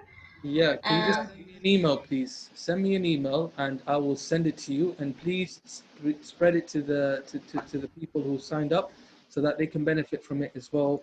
And for all those who attended, if you can, I just hope that if you guys have enjoyed this, thank you very much for attending. I really want to thank you for your time, for coming and attending this. And, just thank you so much. Do send your comments out to Jihan and Reem as well, so that we find that these Thank series you so much. have been beneficial. Yeah. Yeah, they can send their feedback. Yeah, they can send their feedback, and I will send it to you. This is the last workshop in English. You are the conclusion of this. And thank you, Mr. Hashil. I really enjoyed this, in the information, and for me, special, I learned new things. Thank you very much. And I will be the first one who read the whole take. Definitely. Thank you for inviting me. To the PowerPoint. No, thank you, Mr. Hashil. Get you're a happy day. You Goodbye. too. Bye bye.